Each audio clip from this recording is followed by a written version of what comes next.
G'day, Professor Joseph Drew. As is my custom, I'm going through the top issues which I think we will be experiencing in local government for 2025. This list is very, very different to the last few years because things have changed. So please listen all the way through to the end. One of the big things this year, I think, is the changing of the guard, and I think most local governments are totally unprepared for it. A lot of our GMs, a lot of our directors are older, like me, and they're thinking about retirement. And some of them are going to leave us this year. And we're going to lose a wealth of experience. And that's really scary, particularly if if you're one of the many local governments in this country who don't have a succession plan in place. I've said in my other videos, you must have a succession plan. It's a huge risk, financial sustainability risk, and risk to the council itself, not to have a succession plan in place for your GM and your directors, and indeed your councillors and mayor. Now, while I'm on this point, I might mention the Centre for Rural Local Government starts this year. We had our inception meeting last year. We have a board. We will be having our first free webinar sometime in February. Look out for the videos on it. And part of what that's about is sharing the knowledge, sharing the experience before it's all gone. So that's sort of related to this topic. I'm almost certain local government reform is going to rear its ugly head again this year. Now, I made a video about the reform cycle, and that's what makes me certain it's coming. Well, we've certainly got a little bit happening in Tasmania, but elsewhere as well. One of the good ways of knowing whether it's happening or not is to look at the media cycle. When you start seeing council bashing in earnest, you know something's coming up. Because these stories just don't materialise out of thin air. They're based on media releases from departments of local governments, from regulators, from ministers, from special interest groups, wherever. So you know if you're seeing lots of council bashing stories, which I am at the moment on the ABC, that something is brewing. And I should have said on that last slide, there's a video up recently, Why, it's called, Why Do We Keep Having Public Policy Disasters? And that's why I'm worried about local government reform. Positive reform is awesome, but I haven't seen it in my career so far. Now, inflation's going to continue to come back and bite. I've predicted this for a number of years. It just doesn't disappear because you say you don't like it anymore. Whilst governments across the world are running big deficit budgets, and whilst we continue to create currency in the double digits, inflation's not going anywhere. It must subside for a little bit of time like it did in the 80s and in other big bouts that we had, the bouts that Milton Friedman studied. But it will rear its head again because that excess supply of money is still out there. It hasn't gone anywhere. So don't give up paying careful attention to inflation. Don't give up on doing your pricing properly on reliable inflation measures that have something to do with local government. I've got videos out there, and same with your pricing of your taxes. Now, on this topic, I will also note too that the Centre for Rural Local Government, we're going to be running lots of short courses this year. It's one way of funding the centre. So any money you spend on a course with us, A, they're cheaper than elsewhere. B, they're delivered by several people, not just me, who know what they're doing, who have credentials in the field.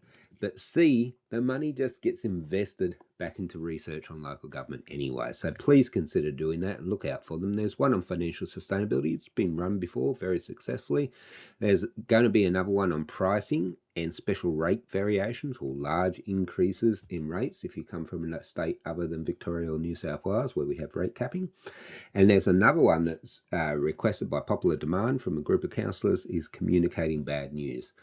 Looks at the classical theories of rhetoric in a modern contemporary setting, explained really clearly and carefully, and also heuristics, something you probably never heard of, but if you're a politician, you definitely should have. This year we'll see continued reductions in productivity, and this is something we have to live with in the Western world, particularly in Australia. It's not going away, and I'll tell you why. You can put all the rhetoric and political rhetoric aside and just think about it. Young staff member at my workplace, lovely girl. She's taken leave without pay for 12 months to bus around Australia with her husband, boyfriend, because she wants to experience life and it's not all about work. Young staff at work, they're more interested in building networks and enjoying the workplace than doing the hard slog that us older fellas and ladies used to do. I've been doing my database and I've literally got pains in my shoulder from doing it, and I won't give up until my 11 hours are done. I can barely walk and sleep that night. That next generation doesn't have the same work ethic as us, and our productivity will decline accordingly. Now, there's no point pretending it's not going to happen. It's a cultural change. How do you get it back? I don't know. I think it starts in the skill system. But you need to bank around lower productivity and start thinking about putting in measures to improve productivity. Another thing, too, is this quitting, either quiet quitting or just quitting. People used to, my age, get a job, stay there for a decade at least. Now it could only be a year or two. Now that has huge costs, training costs and everything else, loss of institutional knowledge. Where are your processes and procedures and strategy for retaining staff? This issue is not going away. It's going to get even worse and worse and worse in coming years. I really do suggest that you think about some strategies to combat this. But there's one more thing I need to do before I tell you the fifth problem, and it's one that you probably haven't thought about, and it's really, really important. I don't want to see us making the same mistakes as they made in Japan. But before I tell you about that, let me spend 2 seconds encouraging you to subscribe. If you got value, subscribe. That's all I require to give you my time for free with my own resources. This is done in my own time, and to keep me going. And to flick it on to someone else. Why? Because we all want to help each other. One of the impetus for setting up the board for the CRLG and our activities is that we've realised we've got to help each other. If we wait for regulators to fix it or wait for the federal government to come in with a great big bank check, we'll be waiting forever and we'll be in a mess. We've got to help each other, and part of helping each other is to get good information out there. So if you know someone that can benefit from this video, please send it on. And as I say, don't forget to subscribe. Now, the last thing to expect is a slowdown in growth. Now, I need to clarify some things. If you don't watch all my videos, you may not be aware of the recent research done by me and other colleagues, one of them from Japan, showing that growth doesn't make you sustainable. It doesn't improve your bottom line at all. And there's very good reasons. Our grant system, our pricing, which is often access rather than consumption pricing, and then also if you come from a rate capping environment, that's going to have an effect. But by the same token, if you're not aware of an upcoming slowdown in growth, you could be caught wrong-footed in a very big way. I think a lot of local governments are feeling the pressure from state and federal government to pump out the DAs. What happens when the immigration stops or slows down to a trickle, or we get a change in federal government, or our economy heads south, which it is doing very rapidly? What are you going to do with all those DAs then?